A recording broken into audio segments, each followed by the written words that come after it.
Well, we're getting into it. I'm so excited that you're here. I want to start off by saying just how much I love you. I love you too. Thanks for having me. You guys changed my life. Literally, I was in such a dark place, speaking of pregnancy, after my first. And I remember the first time I went to Burn and I'd felt so just, you know, when it's like you're depressed and like, you know, there's things you could do to make you feel better, but like you don't even want to do them. Yeah, it's overwhelming. Like you don't even care. Like, you know that it would make you feel less depressed, but you don't care enough to do it. Yeah. And you guys had the free trial going on and I went and I remember it was so hard for me because I had not worked out in so long, but I remember leaving, trusting I'm going to feel so much better. Like this is what I meant to do. Like I'm going to be coming back here. Like this is something that I loved so much. So thank you for that.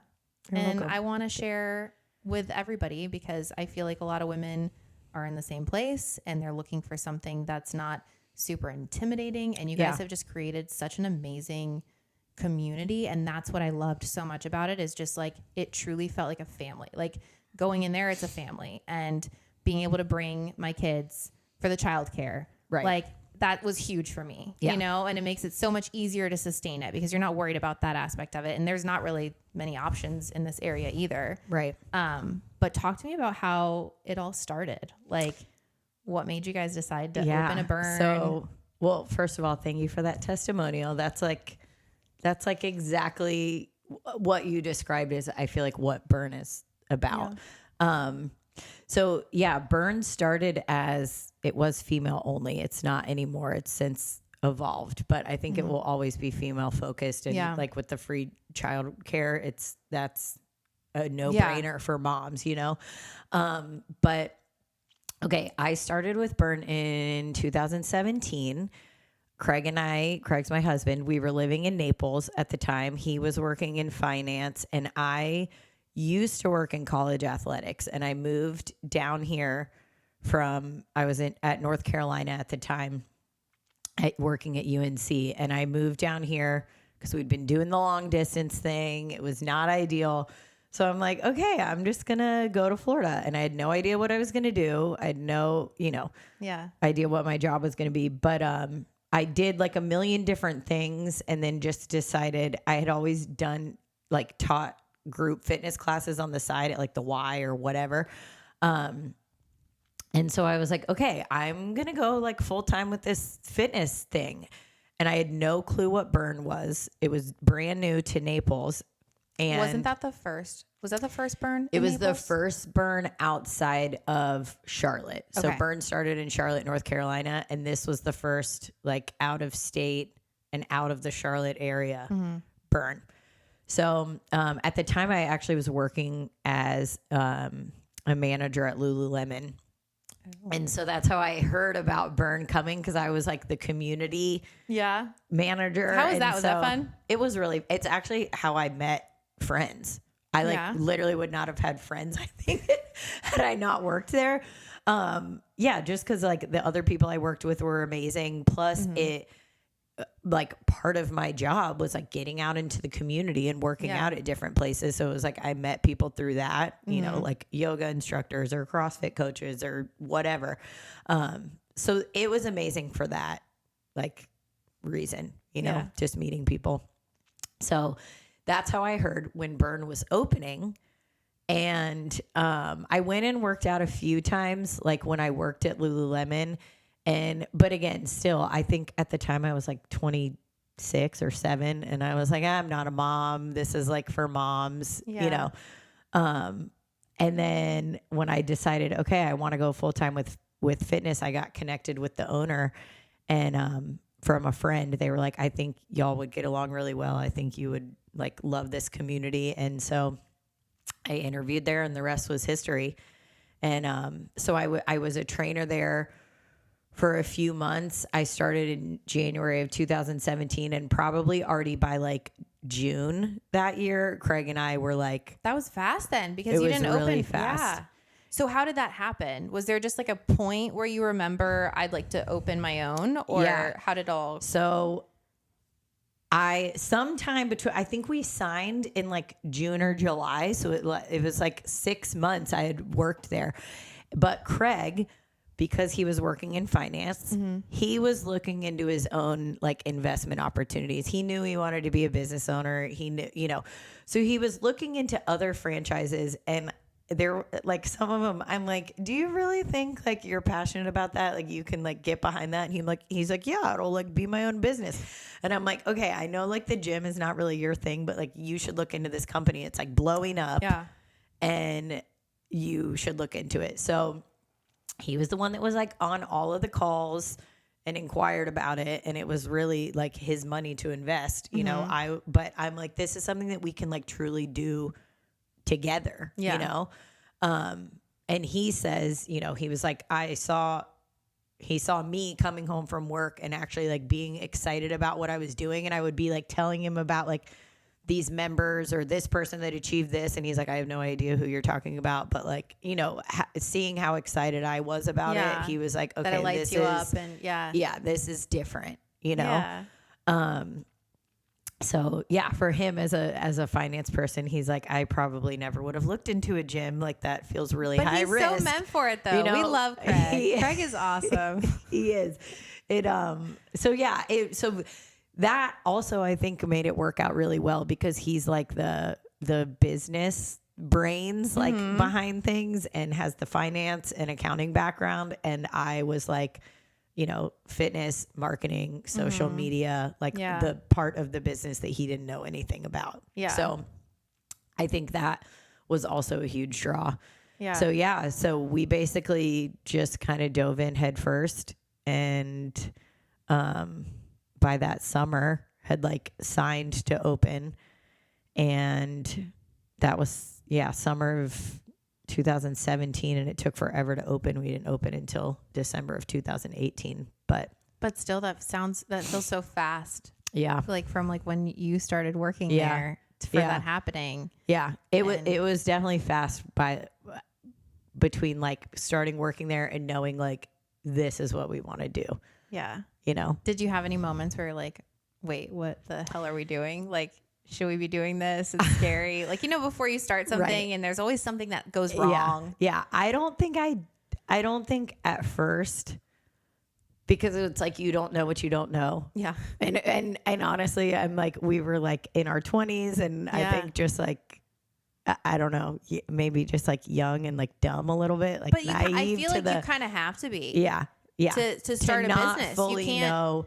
There's no way to like have fully grasped, I think, what we were doing. And so at the time it was just like, this is perfect because I'll be the head trainer. Mm-hmm. He'll work at the desk and do like all the behind the scenes kind of stuff. And so then to think about that being the mindset then, and then once we got into it, it's like, okay, no, now we actually need like real processes and to like make this into like an actual like business with like employees and But you guys, I mean, I saw you guys blow up opening Fort Myers, and I think just because there was such a need and such a gap that needed to be filled. And you could feel the energy in the gym, like how excited everyone was to have that, like how cool it was. And like everyone was just happy to be together and work out together. And it's just like this crazy energy. So I'm sure once you opened, it was just the best feeling. Yeah, no, for sure. It was definitely chaos, but a good kind of chaos. And I think that was the point when it was like, oh shit, okay. What did we do? Are we like actually prepared for this? Now. There's no going back. Yeah, for sure. But I mean, I think we have figured it out, and it's like kind of cool to look back on that time, a little over 5 years ago, and being like, wow, I can't believe how much we've grown since then. Yeah. Just like as leaders, as individuals, the gym, all of it. Yeah. So one thing that's cool that I'll share on here is, and why I think we get along, and I relate to, how you feel as a business owner, is we're both Scorpios and we're both Enneagram 8s. Yes. So I feel like, whenever we've talked and like there's something you're dealing with, or like I feel like we both have similar thresholds with similar things. Yeah. So what would you say were some challenges that maybe you didn't expect or things that you've gone through becoming a leader that like, what's a big lesson that you've learned? Well, I think this probably goes for any business, but when you are getting into it, you're thinking about like the numbers and how am I going to make money and how long is that going to take? And you're not thinking like the actual hardest part, in my opinion, is the people piece, the managing of the people, the finding the right people, training the people, just all of those things. And I'm sure that you can relate to this as a Scorpio and an Enneagram 8. We're very direct. Yeah. And so that is something that constantly in my leadership I'm working on is who am I speaking to? How does this person like being spoken to? Yeah. Like, how are they going to best receive my message? And starting out with like, what is the intent or like the why behind why I'm saying what I'm saying or, doing what I'm doing instead of just like saying it, and I think it's hard for someone like you and I, because to me, like clear is kind. Like, yes. I don't want to beat around the bush. I don't want things to be sugar coated to me. Like, just tell me how it is. And then like, we can like move on, and especially in a gym setting where it's like a very fast paced environment. It's like, if somebody just messed up something in the last camp, like I got to tell you really quick on the fly if you're going to fix it for the next one, Exactly. There's not time to like sit down and have a meeting and like, but again, from the perspective of employees, like that can be abrupt. And so just continuing to work on the delivery piece. But that was the hardest balance that I had to learn because, and I wonder how different it is like in a super male heavy environment versus like female heavy environment. I feel like that changes things too.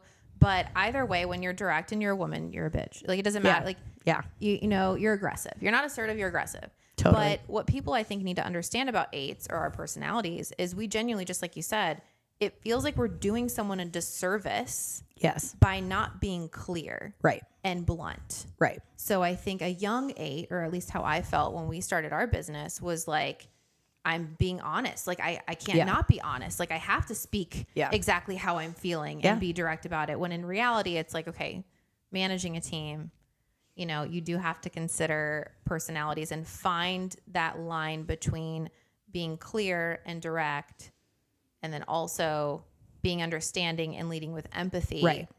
Can be very, very hard. It is hard. And I think, from the perspective of an 8, like you feel misunderstood, right? Because we know, we're like really passionate about things. Yes. So, sometimes that passion can come out like extra direct. But also, at least I think in my leadership where I felt misunderstood, I'm like, I'm telling you this because of course, the best product for my business, but I want you to be the best that you possibly can be. It's not because I'm trying to make you feel like shit or I'm trying to tear you down or embarrass you, or like, it's actually the exact opposite. Like this isn't about, and this I think was a shift for me in my leadership as well. Whereas in the beginning I was doing so much of the doing, and then it shifted to like, okay, now I actually have employees and it's not about like me doing anymore. It's about getting results through them and teaching them how to be the best, like better than I ever could have been as a trainer, and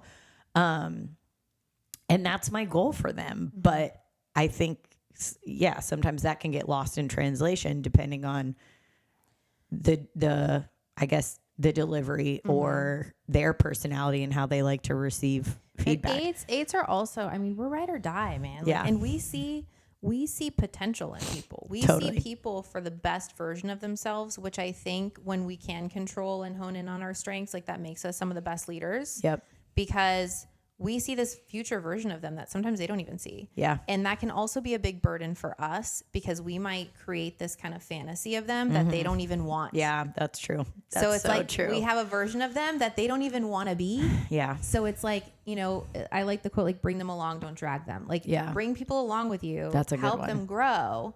But you cannot want it more than they want it. That's and so you true. probably want it I more than a lot of do. people.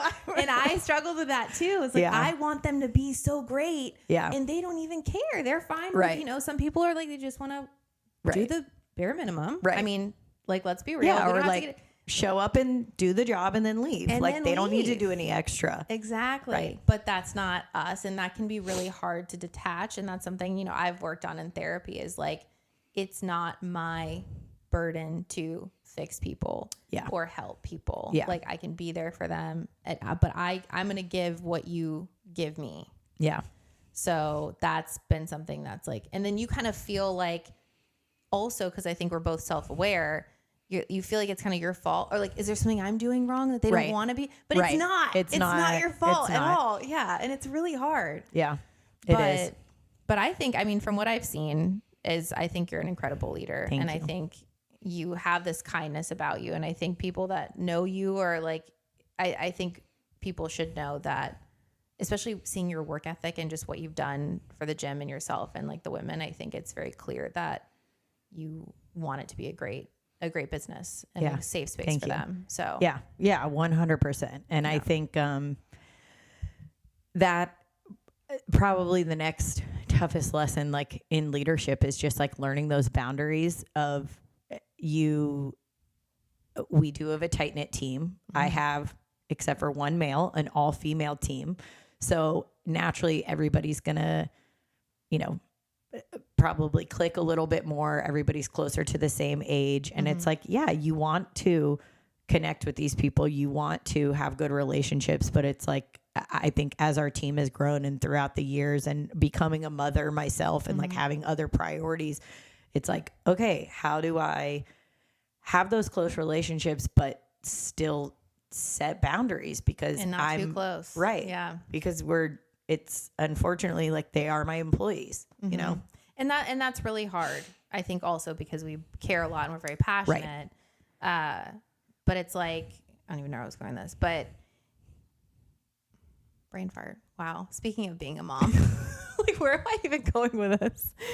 But okay. So this generation too, I think and we were talking about mental health earlier, is like they need more mental support than other generations. Yeah.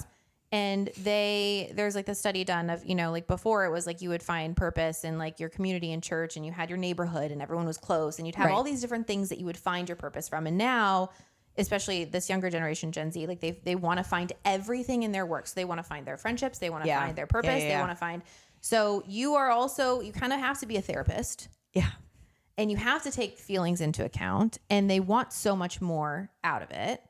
But then it's like, it's like finding that line because, you know, I've had situations like early on with team members where then, you know, next thing you know, like they're calling me crying about personal things, you know, and it's like, how are you understanding about, okay, you're going to have your life, things are going to happen, but then also this is still business. Yeah. It's a job. And it can't, like, if everything is going to affect you, like we cannot operate the business the way that we need to. So that's hard too, to balance. It is hard.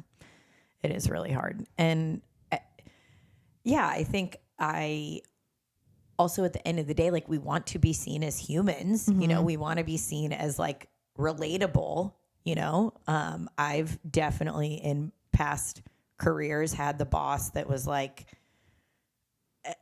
you know, maybe didn't feel relatable or just you didn't connect with or whatever. And, you know, I didn't love my job because of that, you know, and I think, you want to be the opposite for people. You want to be that they can talk to you about what's going on in their life. But again, there has to be a line where it's not affecting the job that needs to get done, you know, at the end of the day. Yeah. So that's hard. So one thing I do want to talk about too, I'm just going to hype you up more. Like your work ethic is insane. Thanks.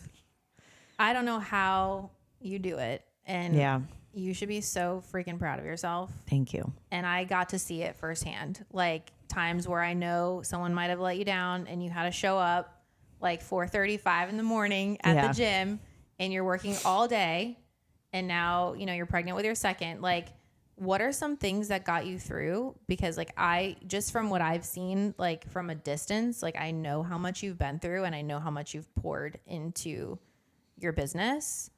Like what kept you going? And because I think work ethic is also something that I don't think people understand. Like, oh, I want to start a business. I want to have a team. Like, great.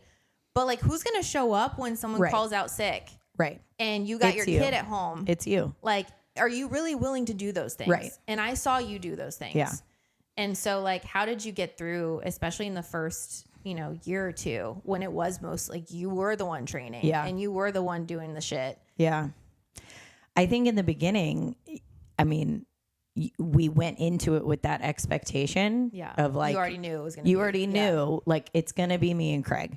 We don't have other employees. We're also saving money, you know, like we're free in a sense, while we try to grow this business, you know? And I mean, I think what we were doing wasn't necessarily healthy, but you try to go into it with the mindset of like, this is not forever. And I mean, then it didn't help. Then it was like going into year 2 was like a pandemic. And that was like, nobody could have planned for that. You know, that was intense. It was intense, but I think it's all just kind of prepared me for, you know, now again, as a mom, my priorities have shifted, but at the end of the day, things still do fall on me. Like if nobody's going to show up, if somebody calls out, if somebody's sick and no one else can cover it, you know, a lot of times, especially since we've opened the second gym, I mean, we're getting a babysitter so that Craig and I can both go to work. And that's not ideal, but that's the reality of being a business owner. And, you know, I think our goal, especially as we're going into now having a second kid with a second gym, is getting ourselves out of the business a little bit more so that we're working on the business and so that we're not always the people that, you know, are covering, because inevitably, like when you have like 30 employees, like something is going to happen every week, you know? Yeah.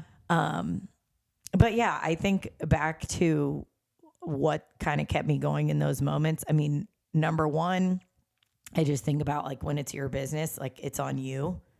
So it's like you're just going to do it. But I mean, in my upbringing, I was always an athlete. I did multiple, you know, I was on multiple cheerleading teams at one time. It was like, that's dedication. Yeah. It was like from high school when you're to one trained practice that way, to the next. I mean, and that's it's just, you gotta be. I think it's just like what I've always known, you know, and went to college. I cheered in college. So then it was like from morning workouts to class to, you know, practice in the afternoon or like traveling for a game on the weekend or whatever. And when I think back on it, I'm like, how did I like do school? But I guess like my grades were not, I mean, they weren't like bad, but they also weren't, I was not a 4.0 student. Well, that's, you know, but what sports will take out of you, that's a lot. Yeah. Even for young kids nowadays. Like when I see the soccer parents. I know. I've already heard, because I'm like, okay, Cam's like about to be 3, so we can like start getting into some things. And I've already heard from some parents are like, don't do it yet. No, don't do it. Like enjoy your like time, enjoy your like evenings. Yeah, but while you I can. But I think they push it a little far. Yeah, like for you don't sure. need like a 6-year-old don't got to be traveling. To like Marco Island for a game. No, when like they don't even care. I know. Like, you don't got to be doing that. They have no idea. All right. So you're 20 weeks along now with baby 2. Yes. Crazy. Yeah, I know we were talking about it earlier, but I did not like being pregnant. No, I don't love it. I don't love it. I mean, yes, it's like, it's hard to like see your body changing and feel, you know, things feel different. And every week I feel like, oh, like, can I wear this week? Or like, is it like not going to fit, you know? But it like the mental and like physical and hormonal like shift, like that whole part of it is because you're like, not yourself. No, that part's probably the worst. I agree. It's hard to not, and my husband is great, but it's like, it's hard to not feel like you're complaining about that all the time. You know what I mean? I think you should complain. I'm just exhausted, or my head hurts, and there's really no reason other than, I guess, that I'm pregnant, you know? Yeah. Yeah. Were you surprised? So this time was not a surprise. My first time was a surprise. This time was a surprise. I will say though, it happened a lot faster than we thought it would happen. So maybe that part was a surprise. It was like, oh wow, we're doing it like now. It's just gonna happen like right now. I thought maybe it would like take a little time, you know? Yeah. That'll be a great gap though. So it'll be good. I love having Nash and Vienna. It'll be like about probably not too far apart. Yep. Both of our kids or my kids and your kids. Are they 3 years? So yeah. Okay. So Vienna's about to be 3, and Nash is just like the best big brother. Yeah. And it's so cute watching her like look up to him. Yep. She's been wearing his clothes lately, and she says that she's Nash. So that's like the latest thing. She's like, I'm Nash. And I'm like, well, you look so pretty. She's like, no, Mom, I'm handsome. I'm handsome. I'm Nash. Like, okay, whatever. His Do your shoes. She's thing. like tripping all over in his thing. shoes. Yeah. But it's so adorable. And Cam, I feel like, was also like made for being the little Burn mascot, because he's just the cutest thing ever. Thank you. And he is cute. Hilarious. He's full of personality, that's for sure. Oh, so it'll be interesting to see. He's a performer. Yeah, when there's like someone else around and he's not getting all the attention. Yeah. But then I think once he adjusts, I think he'll probably be a great big brother. Yeah, I think as long as we can like get him involved in helping. Yes, I did that too. Then he'll be. Then they feel like important, and like the firstborn. Then he'll be good. Yeah. So how is that balancing like parenting together, owning a business together, being together 24/7? Because I think people don't talk about that either. Because working it's really with your hard. spouse. Yeah, it's really hard. It is the hardest but most rewarding thing ever. But I mean, it's like, again, I don't know anything else. Yeah. But our fights, unfortunately, usually stem from work stress. But It's how could not like it's not. I do think sometimes I'm like, okay, if we didn't own a business together, like, I mean, I'm sure we would still fight, but like, would it be what it is now? But I think it's because, you know, the business, that's already a high stress situation. Plus, like, we both don't sleep enough. Plus, we don't see each other during the week. I mean, today, for example, you know, it's like Craig went in early, I go in tonight. So, you know, I'm not going to get home till like 8:30, 9 p.m. Yeah. And, you know, we haven't really we might see each other for 45 minutes in the middle of the day to like eat some lunch. And that's like it.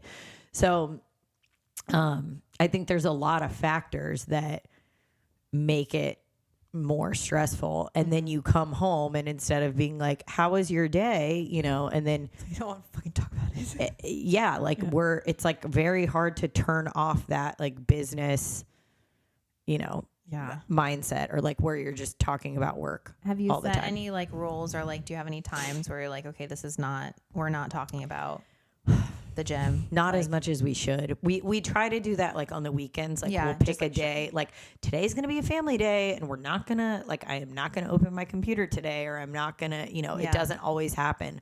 But we try to set, or like if there's, I guess, important things that we need to talk about, we try to, it's like set like a meeting. You know, we're gonna do it during this time and this time, so that, because I think we were guilty of like, we hadn't seen each other all day. So-and-so gets home at the end of the night, and then it's like you're dumping all these things on top of each other. Like, I'm triggered right now. I need this, and this, or we haven't talked. We need to talk about this, and this. And it's just. Well, that was hard for me and Roddy, because like, I'm more of like the morning, like I like my structure, routine. I have like meetings and calendar stuff. So like, I would start my day like, okay, like, when would you like to talk about this? Maybe at 3:00 we can talk about this, and this. And then he's more of like, he just kind of goes through his day putting out fires, and then he'll get home at like 9 and be like, hey, like, say something really freaking stressful. And I'm like going to sleep. Right. And he'll bring up something that just like, and you're like, completely ruins. I and I'm like, boundaries. Like, yeah. I didn't, like, you don't get to come in I know. and throw this on me when I'm in so you also have to like know where you're at. Yep. Because this is also, you know, it's your home, it's your safe space. So like, right. Just because you're in work mode or you got home from work. Right. And they say too that most couples fight when one of them has been home and one is getting home. Yeah. Because the energy, like the difference in the energy. It's so true. So like learning of like, I'll just see his face and be like, just go. Yeah. Like, just take 20 minutes to go away. Like this is not the time. Calm down to from talk your day. about, And then, because you're both in such different, especially when there's kids. Yep. Like you've been dealing with the kids and then they are coming home from work and like you're stressed with the kids. And you're also, as a mom, you feel the guilt that you haven't been able to work as much because of the kids. Yep. And then you're resentful because they haven't been as involved with the kids, but they can't because they got to work more because you're with the kids. And it's like, it's a no-win situation. I know. I know. And I don't know what the balance, that's the part that like we haven't figured out yet. I think like if we had a goal, it would be, I don't know, Wednesday and Thursday nights, nobody works so that we can like be home together as a family. That's the other part. Like if you're going back to like the work ethic and the things that you're willing to give up, like to own a business, like we don't eat dinner together as a family. Like my poor 3-year-old like doesn't know what that looks like. You know, like he's eating dinner with like one of us, but we never, because all of us are never home at the same time, you know, and that's just like kind of the unfortunate reality right now. But he sees you that I hope gets better, working hard and building a legacy and building community. Yeah. And I think that can be a lot cooler than dinner sometimes. Yeah. Like you're setting such an example for him.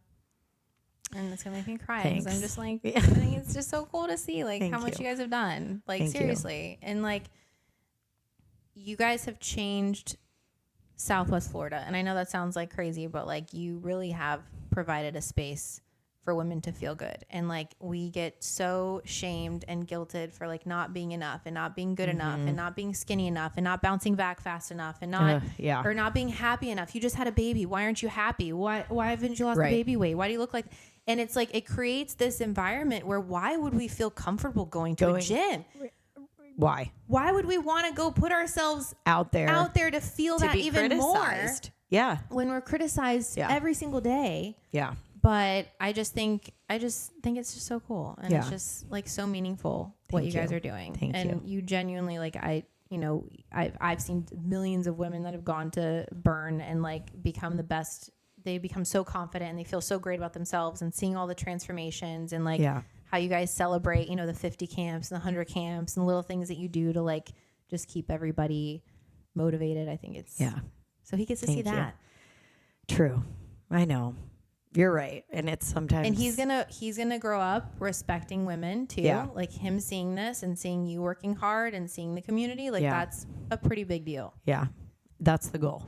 Is to be, for him to be like an aware and sensitive and respectful boy, in today's he's surrounded by badass moms. How could you not? Like that's so cool. Right. I love when I'd work out there and I'd see him, like he'd like just be like looking out the window, like waving at everybody. Oh yeah, he loves it. He's so cute. He loves it. Yeah. It's like his favorite place. But no, I mean, thank you for saying all that. And I think, even for myself, it was a saving grace, I think, postpartum, because I didn't have a lot of friends that had kids yet. Yeah. And so I'm, through pregnancy and stuff, I'm like, there's all these things that I don't know. And then going into postpartum and just how hard it is, And so then it was like, okay, wow, this community was there for me, just like it is for any of our members, which I think was really cool and really special. And just more than anything, I think like, especially right now, it's just like in the time of, Ozempic and diet culture and, all of the things, it's like hopefully teaching women or giving women a safe space to love themselves and their bodies for what it has done, creating a child or maybe not creating a child, like that's fine. You don't have to be a mom, but celebrating strength, is so underrated. I think it's getting talked about more, you know, like why strength training is important for women, but that's something we try to really, really focus on. Is just not like the weight loss piece of it, but also the performance piece, like gaining strength, gaining muscle, you know, adding to your life versus the mentality of deprivation. Totally. Because I think that when you go into something, you know, I need to lose the weight, I need to be this, you know, where it's like you're suffering. Yeah. It's not sustainable. No, at all. Not. But having goals like I want to get, you know, 2 pull-ups. Right. Or, you know, things like that. And you're working towards that, I think, and teaching yourself to add protein and add fruits and vegetables, you know, like you're adding. And I struggled with, I'm sure most of us did, like eating and starving myself. There was one point in college, I mean, and I'm tall, I'm like 5'11", and I was eating 1,200 calories a day. Yeah. And you know what I would do? This idiot, I would go run 6 miles. First of all, I live by myself and I go run at night. Yeah. Like I was like asking to get murdered. Like the fact that nothing happened to me, I would literally go by myself. I didn't have a pepper. You know, when you're an idiot in college, like you don't think anything's gonna ever happen to you. No. And then one night a car actually started following me, and then I ran home. And I never did it. I'm never doing it again. I bet that was the fastest you ever ran. I like hid in the bushes and called my best friend. I'm like, hey, please call me again. Like if you don't hear from me, something fast. But I would go run 6 miles because then you're taught it's like cardio. Yep. Cardio and starving. Yep. And after 1,200 calories, and like it's not good calories. It wasn't like it wasn't healthy calories. It was like stupid, you know, like special K like ate like cereal, and like you know, sugar and carbs, no protein. Yeah. And then I would come home and I'd be hungry. I wonder why. And I'd have like a Coke Zero. I know. Just it's so messed up. But none of that was like no nutrition. Was taught to us growing up. Everything.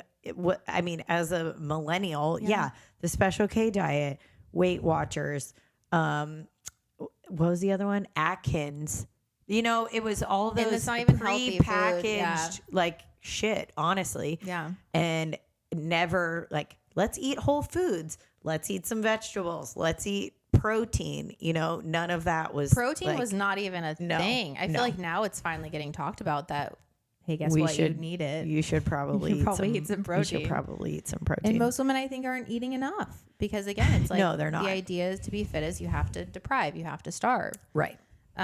So what would you suggest if there is someone listening who's like not feeling great about themselves? Maybe they are postpartum and they're not, you know, where they'd like to be. Yeah. What are some simple ways to get into it? I mean, I think just pick one small thing that sounds like so simple. But it could be as easy as like, I'm going to go for a 20-minute walk, you know, and like start there. And that's like your movement. Yeah. Like, let's get some more movement in. Maybe it's with nutrition, and it doesn't have to be, like you said, subtracting or cutting anything out. But maybe it's like, I don't eat any protein or I don't eat any vegetables, you know, just picking one of those things.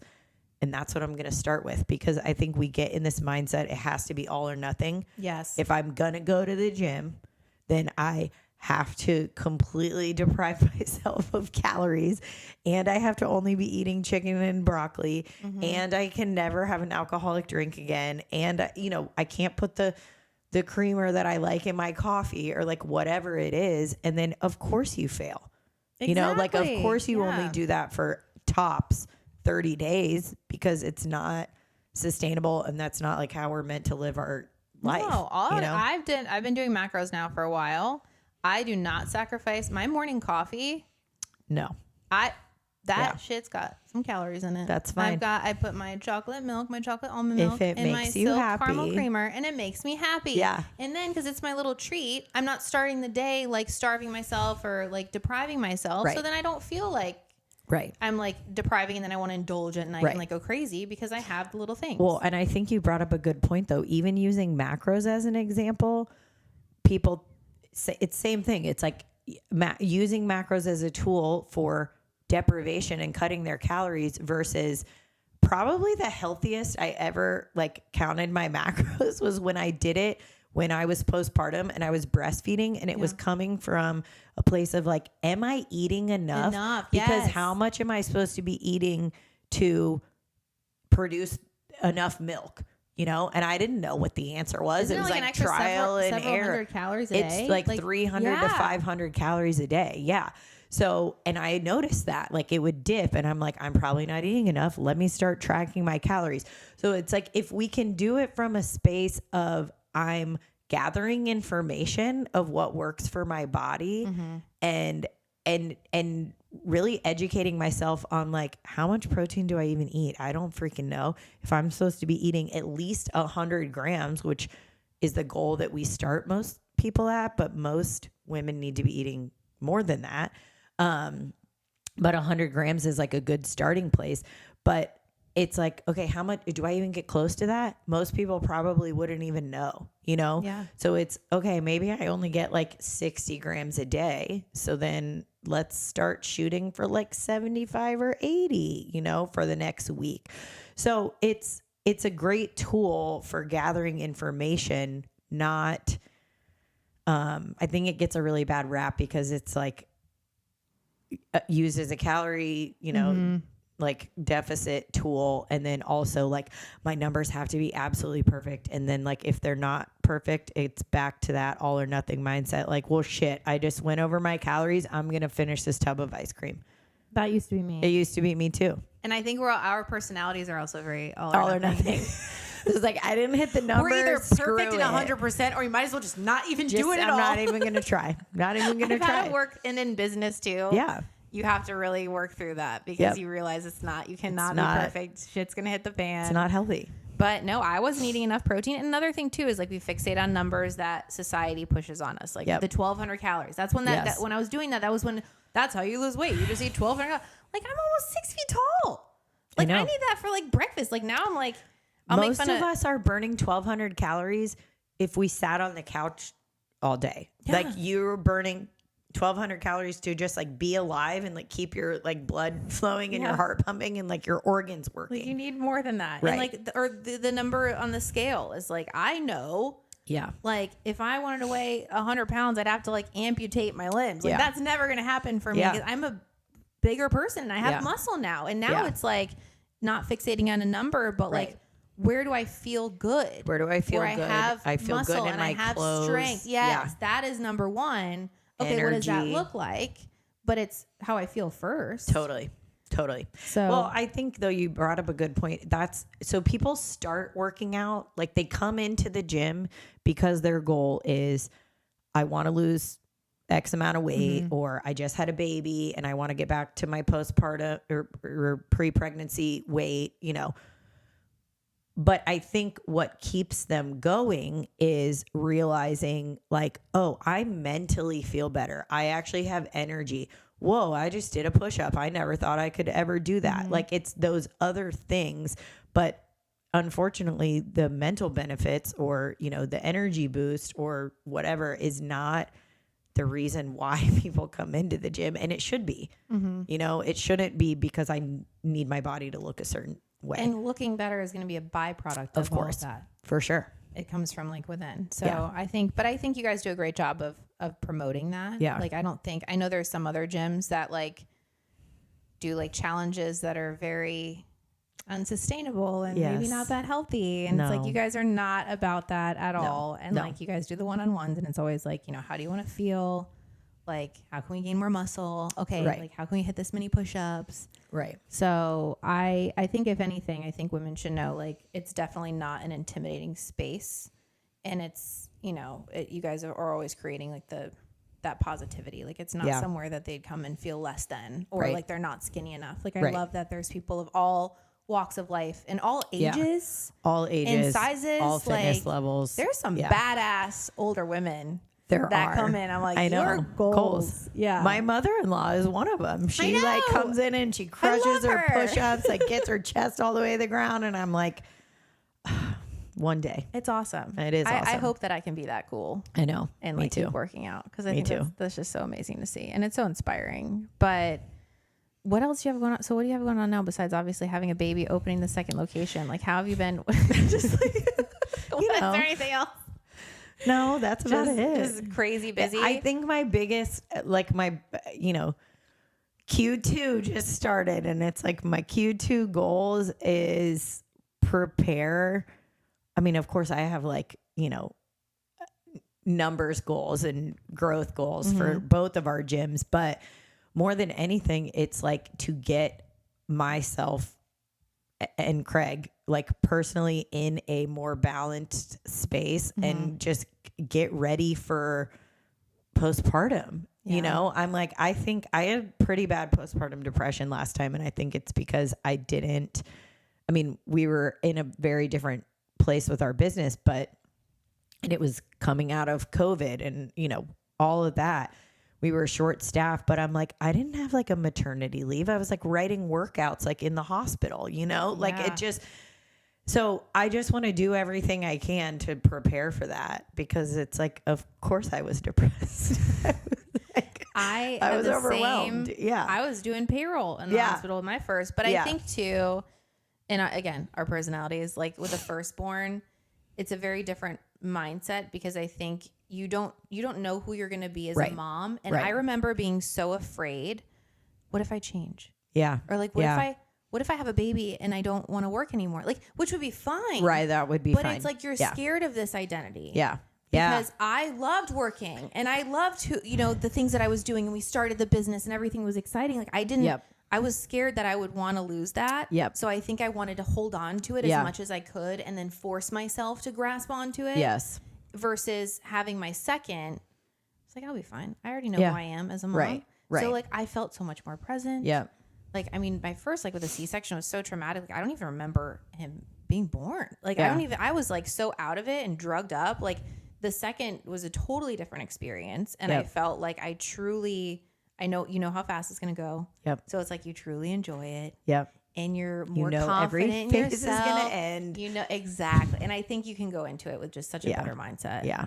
I know. And the business is going to be there waiting for you. It'll be there when I get back. Exactly. Yeah. So I know. Well, what you said though is so real. I think if there's any moms out there or like future moms out there that are also business owners, that is the piece that I didn't expect. I think my anxiety and depression came from like I saw friends and heard from other moms that theirs came from like, I don't either feel connected to the baby or overly anxious about the caring for the baby, or germs, or like, am I doing it right or whatever. I didn't have any of that.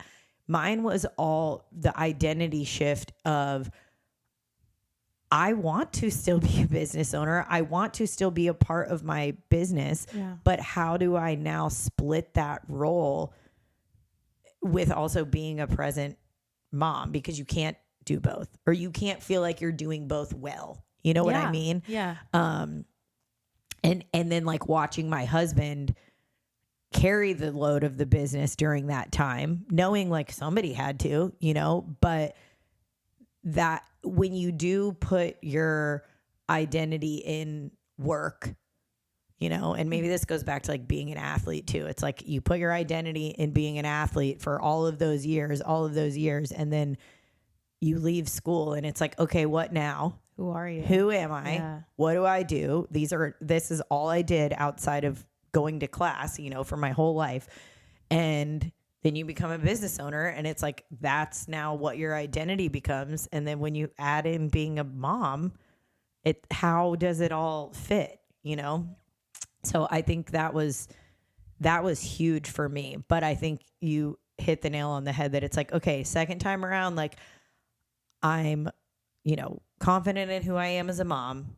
I'm confident in who I am as a business owner. The business is going to be fine. Mm-hmm. It's going to go on without me. Like I will handle the things that I can handle and do what I can do, and then come back in, after postpartum when I have the capacity to. And appreciate that you are also doing so much work and what work looks like. Yeah. And I think we naturally are meant to feel, or like I would feel guilty. Yes. Like my husband would be out working late at night, but I'm taking care of our kid so that he can do that. And he's doing that so that I can be home and take, like, one is not worth less just because we're not actually, there's not that output of work and that productivity. It's like we have to redefine what productivity is. And sometimes productivity is just staying fucking alive. Yeah. Sometimes productivity is surviving and keeping your baby alive. Right. Like that, Right. because it's such a mental, it's so much. And it's just so hard to be an overachieving person and someone who works very hard and sees those results to, you know, feel like you're stuck, you know, with a kid. Yeah. And then not have guilt going back to work, or that you want to work. I remember feeling bad that for a bit then also that I didn't want to become a stay-at-home mom. Yeah. Like, I know. It's like I didn't want to, but then I felt bad that I didn't want to. Yeah, I don't want to, but yeah, sometimes I look at that, you know, we all, I think, get in the comparison game a little bit, but I'm like, I see the other moms that like volunteer for shit at my son's school. Yeah, that's not me. It's never me. It's not me. And I'm often like late dropping him off. And you know what? And I'm like, that's fine, because I'm doing the best I can. And like, I need the sleep as much as he does. And like, you know, but earlier in my like motherhood journey, that was really makes you feel bad about yourself. You know? Yeah, exactly. Or from the perspective of the gym, I would be so triggered. And I've actually caught myself feeling this way a little bit now since we opened the second gym. Obviously, I can't be two places at once. But I would get triggered like after I first had Cam, and it would be like, I didn't work in the morning a lot. And I still don't. I don't do early mornings. Yeah.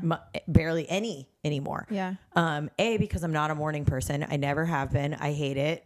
Like, I'm just to be upfront, like genetically, I think it is not built for me. Yeah. It's just not meant for me. But then, especially when you're postpartum and you have a kid waking up all through the night, like, absolutely, I'm not going to come in early. Yeah. You know? Yeah. It was hard for me to get there at 8:30, much less 5, you know? But if people made a comment to me, and they're not doing this to make me feel bad. They're just like, we miss seeing you. Why don't you ever come in at this time anymore? I would be so triggered. Like, oh my God, I'm not doing enough. I'm falling short. The people are fine. And like this time I'm like, they're fine. And they don't, you know what? Because you don't need me there at 5 o'clock in the morning anymore. Like, we have amazing staff members that are like doing that. And it's also not the phase of my life that I'm in right now. Yeah. And I'm about to be in postpartum again. So I'm definitely not going to do it then, you know? Yeah. And maybe eventually when the kids are older, like, I'll go back to doing it more. But for right now, like, this is the phase that I'm in, you know? Yeah. And knowing that it's just that they love you. They want to see you. Right.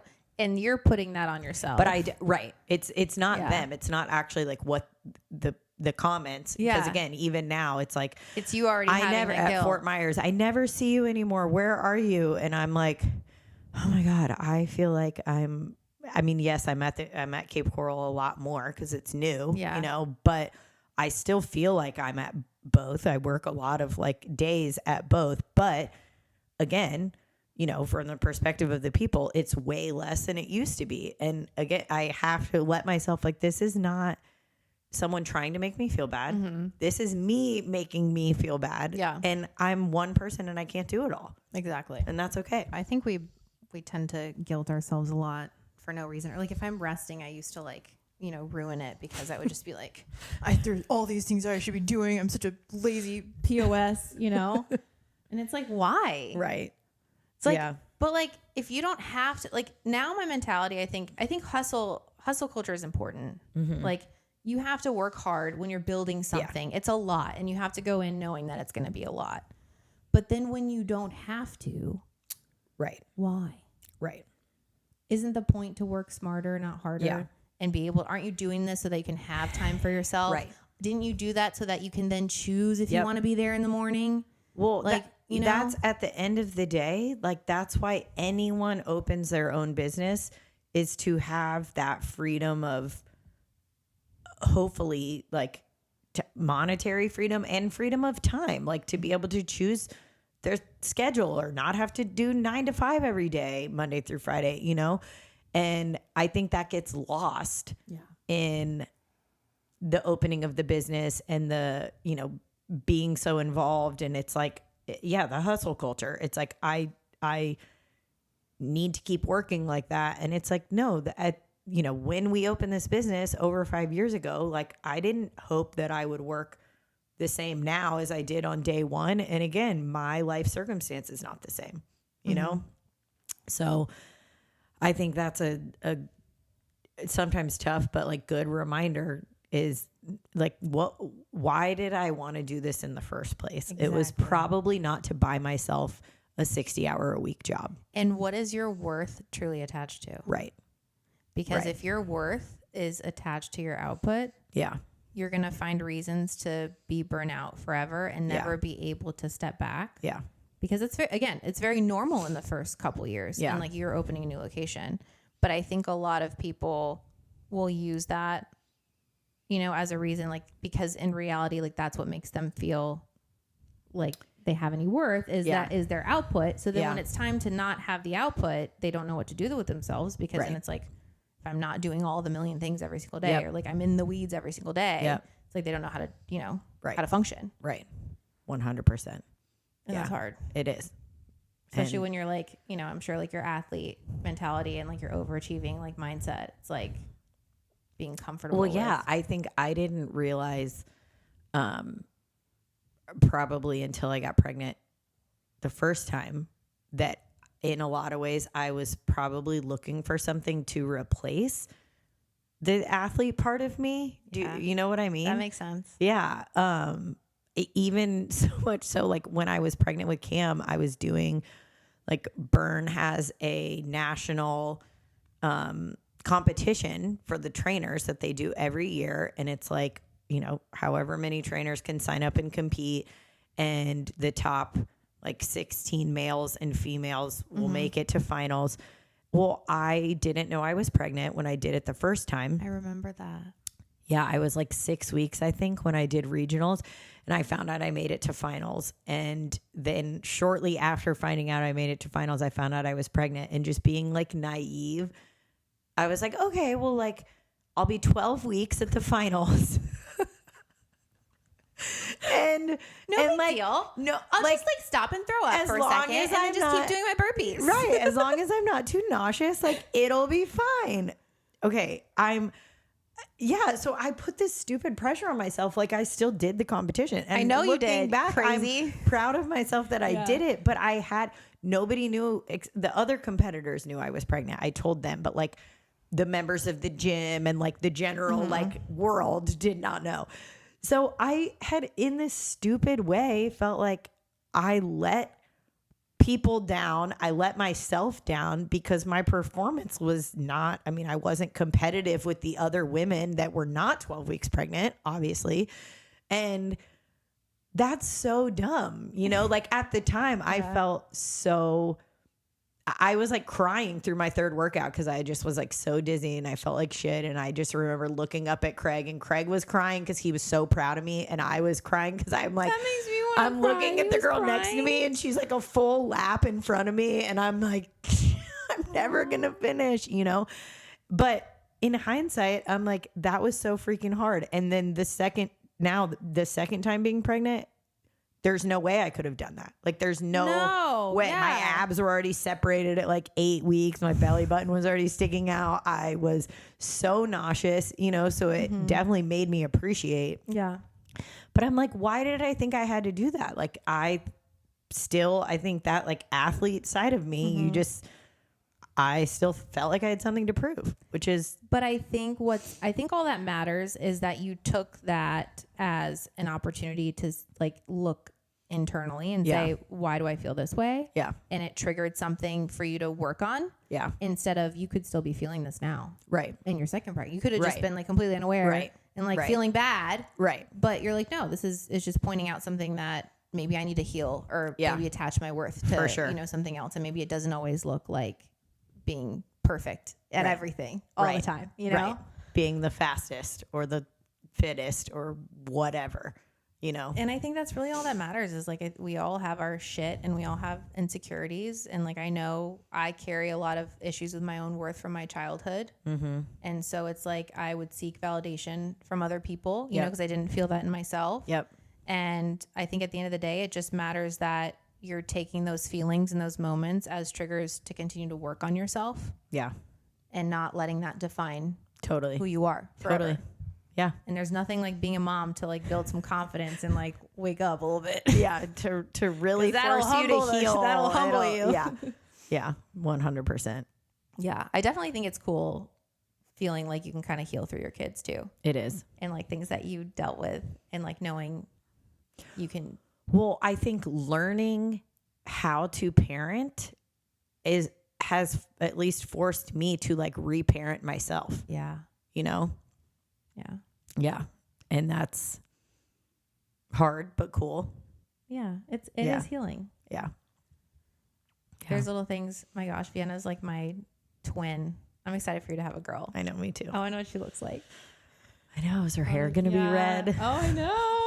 But it's just crazy because like she'll do something that'll just like piss me off. Yeah. She's a psycho. Yeah. And she'll make a face and I like see myself. I'm like, damn it. You're like, I can't be mad. Yeah. But then it's like, this is an opportunity. What would I have need? What did I need? What did I need in that moment? And how can I give her what I needed? Because I'm literally looking at myself as a little kid. And it's like, so it makes me emotional because I'm like, okay, this is how my parents dealt with it. That didn't work out so well for me. Right. But it just gives you that kind of, you kind of get to do it over a little bit. Right. You know? 100%. It's like, all right, we'll give her some grace. You know, For sure. It is kind of funny what she's doing. At the end of the day, like she's fearless. Like, those are going to be the hardest kids to parent. Yeah. Like, you know, doesn't take no for an answer. I know. Yeah, Cam's new thing is basically like keep away. Like he like runs away. And so we had a few moments this weekend like where it's like in a parking lot. No. Yeah, in the parking lot. Stop. That's terrifying. Last night it was like when he got out of the bath and I'm like hadn't gotten the towel around him yet, and it's like he's running circles around our kitchen island, and luckily he like fell and busted his ass, so I could like my pregnant self could like go pick him up because I'm like, I will not chase you. I literally can't. I can't chase you. But yeah, does he think it's funny? Like, yes, is he like laughing it's while hilarious. he's running? And I feel inside, I'm like, okay, take a deep breath, because like the madder I get, the more he laughs. Come get me. And you're who is this child? And they don't tell you how much harder it is when you're pregnant. I know. With a toddler. I know. I already like had round ligament pain from like, mine was the worst too. Kneeling next to the bath. Literally, I'm like, I'm only halfway. What's it going to be like in July? But then you're like, you think about it. You're like, do I want a kid who just like is easy and he's like does so whatever funny. and just he's listens? So funny. He's hilarious. Yeah, he's so cute. But yeah, he's a lot. Yeah. So I don't. Yeah, you for sure, or at least for me, I'm like feel like I'm questioning myself in those moments of like, okay. Yeah, am I doing this right? What am I supposed to do? But I think if it goes back to like, okay, what did I need? Yeah. And, that's probably the right answer. Yeah. Well, I think you're doing amazing. And I think you're amazing. Thanks. And I'm so glad I finally got to get you on here. You're like one of my first people to talk. I'm like, can't we talk to Sid about everything? Thank you. So what would you say to... So we can wrap it up. What would you say to the mom that's like trying to do it all? And maybe she wants to start a business. Maybe she wants to start like working out. I mean, first of all, back to like the just taking one step, but like pick one thing and do it first. I mean, if you want to start a business, I think you should do it. Yeah. 100%. But yeah, whether the first step is like, I don't know, creating like your LLC or making a website or a social media page or, but just do one thing. And I think back to the productivity conversation, like recognize that it's not all going to happen in one day. Mm-hmm. You're as a mom, you're probably not going to realistically have that kind of time to work on something. So if it's like, okay, I get 1.5 hours during nap time to do this, then this is what I'm going to try to achieve in that 1.5 hours, and again, same thing with working out. If you have your kid with you right now, I mean, I guess plug for us. We have free child watch. But it's not just free child watch. It's really good. Like I never felt Yeah. I took Nash all the time and Vienna, and there was never an issue where like I was ever worried about them. The like, Child Watch team is amazing. They really are. Like they're literally they really are like the MVPs of the gym, because to me that's a hard job with like a lot of kids in there, and they like keep the kids calm and they do activities and like it's the best. But yeah, I mean, but if you don't have a space like that where you can bring your kids, then again, if it's outside pushing them on a stroller, if your kid's a little older and they'll ride a bike and you can like walk or run along next to them, it's just like setting a goal to do but one like you thing. said, and it's little things. And like what I loved about Burn is like it's 45 minutes. Yeah. You can do anything for 45 minutes. It's not and long. You get a break from your kid. That's a win-win. You get a break from your That's kid. a win-win. Yep. I remember there's like the first thing that I joined before Burn was like a baby boot camp. Mm-hmm. And I tried it. I remember it was something before I was pregnant. I told my husband, like, if you ever see me in one of these groups, like, I want you to just shoot me. And the next thing you know, I'm walking down there with my stroller. Yep. And it's great. If you can do that with your kid, that's good for you. That's awesome. But I'm like working out and Nash is sitting there. I'm like, I don't want to be looking at you. I don't want to look at you. Like when I work out, I want to forget I have a kid. That's how I feel. That's my me time. That's how I feel. So then I found Burn and I was like, okay, bye. Like, see ya. Bye. Like, you're not my problem right now. Yep. I got a little break. And just for that, just having that mental space to like be me without anything else was worth it. So it's like 45 minutes and you guys still do the 7-day trial. Mm-hmm. So 7-day trial, might as well try it. Yeah. It's like, might as well do it. What do you have to lose? And confidence comes. I think the biggest thing is like, and I'm sure people probably said this to you, like, oh, how do you do it? Or like, how did you, like, now you're opening, you're just confident or you're just like a hard worker. And it's like, that shit comes from doing the little things over and over again. Yep. You don't just get confident to have a business. No.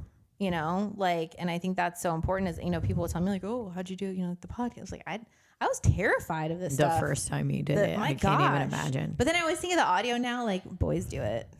It's like, how hard can it be? How hard can boys it be? do it? And they're like, yeah, I'll be fine. You will be fine. But I think you're doing amazing. And I'm so excited for you guys and for new baby and the new location. Check Burn out. Seriously. Like, I cannot say enough good things about the community. And now you have the Cape Coral. You got Fort Myers, which is like centrally located off Daniels, easily accessible to anyone in Fort Myers. And thanks so much for being on here. I love you. For having You're the best. Me. I love you too. You're doing amazing. Thank you.